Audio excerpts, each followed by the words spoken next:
യുആയിബൂന മുസ്ലിമൻ. ചില ആളുകൾ ഇമാം മുസ്ലിമിനെ ആക്ഷേപിച്ചു. എങ്ങനെ ആക്ഷേപിച്ചത്? ബിരിവായതിഹി ഫീ സ്വഹീഹിഹി അൻ ജമാഅ മിനൽ ളുഅഫായി. ദുർബലന്മാരായ ചില ആളുകളിൽ നിന്ന് ഇമാം മുസ്ലിം ഹദീസുകൾ റിപ്പോർട്ട് ചെയ്തിരിക്കുന്നു എന്ന് പറഞ്ഞുകൊണ്ട് വൽ മുതവസ്സിതീനൽ വാഖീന ഫി തബഖത്തി സാനിയ അല്ലദീന ലൈസു മിൻ ശർത്തി സ്വഹീഹി.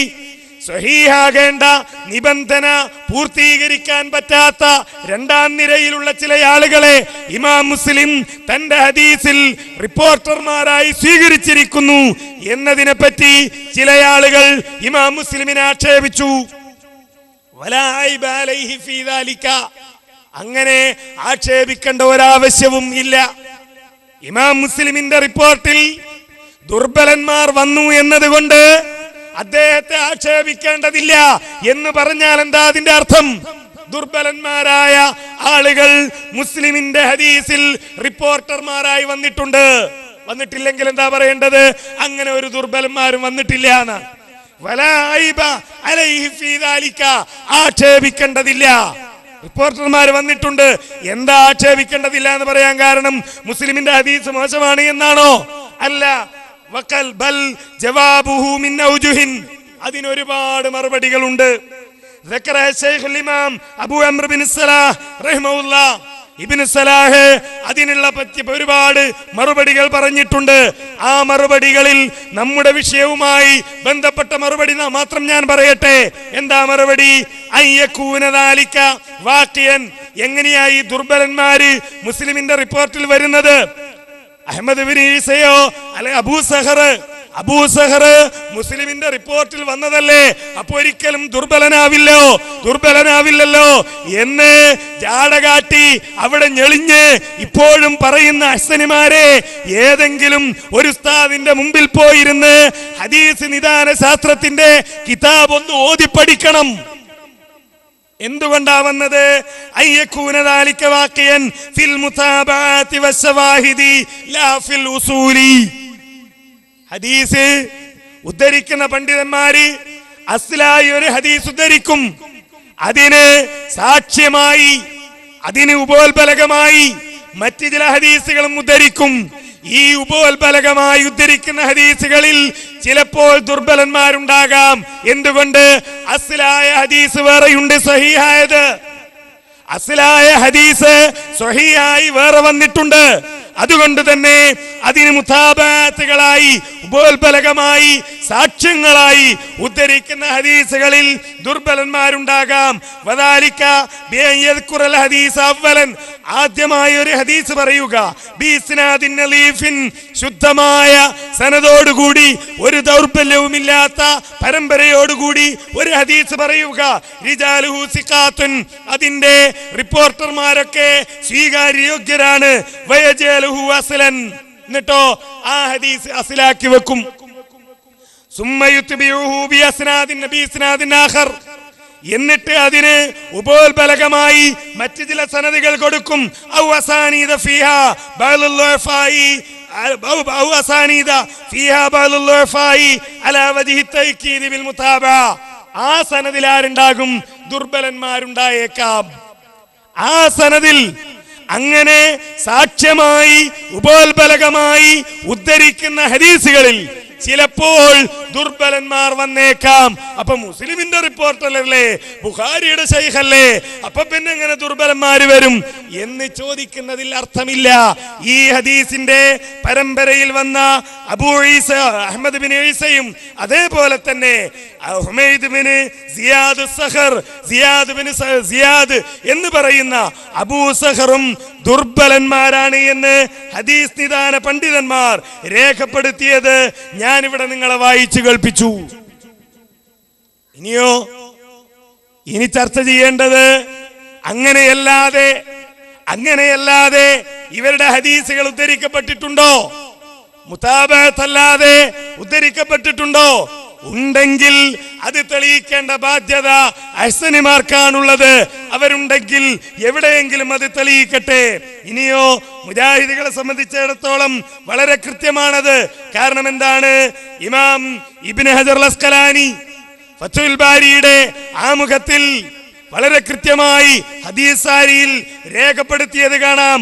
അഹ്മദ് ബിൻ ഈസ അത്തുസ്തുരി അഹ്മദ് ബിൻ ഈസയെ പറ്റി പറയാണ്, ഇദ്ദേഹത്തിന്റെ 3 ഹദീസുകളാണ് അഹ്മദ് ബിൻ ഈസ എന്ന പേരിൽ ബുഖാരി ഉദ്ധരിച്ചത്. അത് മൂന്നിനും മുതാബഅത്തുണ്ട്, ഉപോത്ബലകമായി മറ്റ് ഹദീസുകളുണ്ട് എന്ന് ഇമാം ഇബ്നു ഹജർ രേഖപ്പെടുത്തുന്നു. എന്താ പറയുന്നത്? വഖഅ തസ്രീഹ് ബിഹി ഫീ സഹീഹ് ബുഖാരി ഫീ റിവായത്തി അബീ ദർറിൽ ഹർവി വദാലിക ഫീ സലാസത്തി മവാളി. 3 സ്ഥലങ്ങളിലാണ്. അഹദുഹാ, ഒന്നെവിടെയാണ്? ഇബ്നു വഹബിൽ നിന്ന് അംർ ബിൻ ഹാരിസ്, അതേപോലെ അബുൽ അസ്വദ് അൻ ഉർവ അൻ ആയിഷ എന്ന് പറയുന്ന തവാഫുമായി ബന്ധപ്പെട്ട ഹദീസ്. അതിനെപ്പറ്റി അദ്ദേഹം പറയുന്നു വഖത്താബഹു, അതിന് പിൽ ഉപോത്ബലകമായി മറ്റൊരു ഹദീസ് ഉണ്ട്.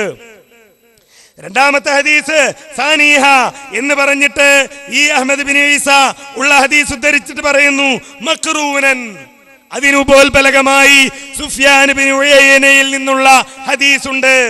വസാലിസുഹ, മൂന്നാമത്തെ ഹദീസ് ഉദ്ധരിച്ചുകൊണ്ട് ഇഹ്ലാലുമായി ബന്ധപ്പെട്ട ഹദീസാണെന്ന് പറഞ്ഞിട്ട് അദ്ദേഹം പറയുന്നു ബിമുതാബഅത്ത് ഇബ്നുൽ മുബാറക്, ഇബ്നുൽ മുബാറക്കിൽ നിന്ന് ഉപോത്ബലകമായ ഹദീസ് ഉദ്ധരിച്ചിട്ടുണ്ട്.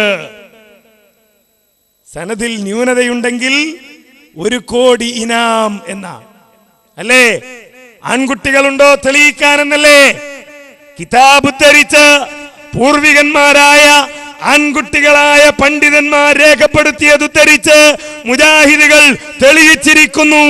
ഈ സനദിൽ അബൂയഅലയിൽ നിന്ന് ഉദ്ധരിച്ച സനദിൽ 2 ന്യൂനതകളുണ്ട്. ഇനി 1 കോടി കൊടുക്കാമെന്ന് പറഞ്ഞത് ആൺകുട്ടികളാണെങ്കിൽ ഇവിടെയുള്ള ISM യൂണിറ്റുമായി ബന്ധപ്പെട്ട് എത്രയും വേഗം ഇടപാട് തീർക്കണം എന്ന് മാത്രമാണ് എനിക്കതുമായി ബന്ധപ്പെട്ട് പറയാനുള്ളത്. മുജാഹിദുകൾ വെറുതെ അല്ല സംവാദത്തിന് വരുന്നത്.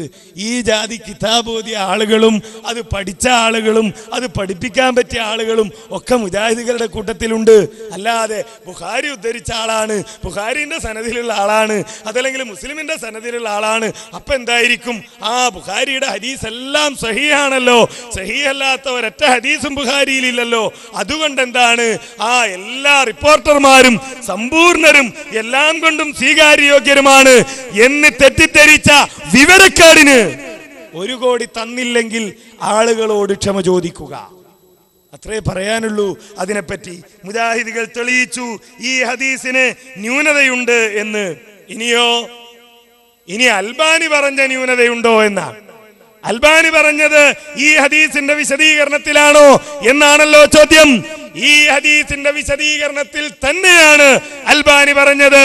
2733 നമ്പർ ഹദീസ് അൽബാനി ഉദ്ധരിച്ചത്. 2733 നമ്പർ ഹദീസ്. അത് കഴിഞ്ഞാൽ പിന്നെ വരേണ്ട ഹദീസ് ഏതാ? 2734 നമ്പർ ഹദീസ് അല്ലേ? 2733 നമ്പർ ഹദീസ്, അതാണ് ഈ ഉദ്ധരിച്ച ഹദീസ്. പിന്നെ വരേണ്ട ഹദീസ് ഏതാ? 2734 നമ്പർ ഹദീസ്. മുജാഹിദുകൾ പറയുന്നു കിതാബ് നോക്കണ്ട, ഈ മുഖാമുഖം ഒന്ന് വാങ്ങുക. അതിലിതാ അൽബാനിയുടെ സിൽസിലയുടെ ഫോട്ടോ കോപ്പി സ്കാൻ ചെയ്ത് കയറ്റിയിട്ടുണ്ട്. അൽബാനിയുടെ സിൽസിലയുടെ സ്കാൻ ചെയ്ത കോപ്പിയുണ്ട്. 2733 നമ്പർ ഹദീസിന്റെ വിശദീകരണം തുടങ്ങി. 2734 നമ്പർ ഹദീസിന്റെ വിശദീകരണം ഇവിടെയാണുള്ളത്. അഥവാ ഈ പേജിന്റെ തുടക്കം മുതൽ ഇവിടെ വരെ എന്താണ് വിശദീകരിക്കുന്നത്? 2733 നമ്പർ ഹദീസ്. ഇവിടെ ഇതാ ഈ പേജിന്റെ അവസാനമാണ് ഫീഹി ഇല്ലത്താനി എന്നുള്ളത്. അതിന്റെ വിശദീകരണത്തിൽ തന്നെ 34ന്റെ വിശദീകരണത്തിലല്ല, 32ന്റെ വിശദീകരണത്തിലുമല്ല, മറിച്ച് 2733 നമ്പർ ഹദീസിന്റെ വിശദീകരണത്തിലാണ് അൽബാനി പറഞ്ഞത്. രണ്ടും തെളിയിച്ചു. ന്യൂനതയുണ്ടെന്ന് അവിടെ പറഞ്ഞതും തെളിയിച്ചു. അൽബാനി പറഞ്ഞത് ഇതിന്റെ വിശദീകരണത്തിലാണെന്നും തെളിയിച്ചു. കോടി തരാൻ മാന്യതയുള്ളവരുണ്ടെങ്കിൽ വീണ്ടും ഞാൻ പറയട്ടെ, ഇവിടെയുള്ള ആളുകളുമായി ബന്ധപ്പെടുക.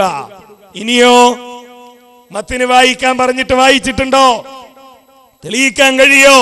അഹ്സനിമാർക്ക് മുജാഹിദുകൾ ഈ ഹദീസിന്റെ മത്തിനെ മുഴുവൻ വായിക്കാൻ ആവശ്യപ്പെട്ടിട്ട് ഹദീസിന്റെ ഒരു കഷണം വായിച്ചത് മുതൽ ഞാൻ പറഞ്ഞു, ഹദീസ് എന്ന് ഇതിന് ഞാൻ പ്രയോഗിക്കുന്നില്ല, വാക്യം എന്ന് മാത്രമേ ഞാൻ പറയുന്നുള്ളൂ എന്ന് ഞാൻ ഇവിടെ പറഞ്ഞു. കാരണം എന്താണ്? തികച്ചും വിരുദ്ധമായ അർത്ഥത്തിൽ ഒരിക്കലും ഇസ്ലാമിക പ്രമാണങ്ങളോട് യോജിക്കാത്ത രൂപത്തിൽ ഒരു ഹദീസിന്റെ കഷണം മുറിച്ച് ദുർവ്യാഖ്യാനിച്ചപ്പോഴാണ് ചോദിച്ചത്, ഏതെങ്കിലും പണ്ഡിതന്മാര് പറഞ്ഞോ?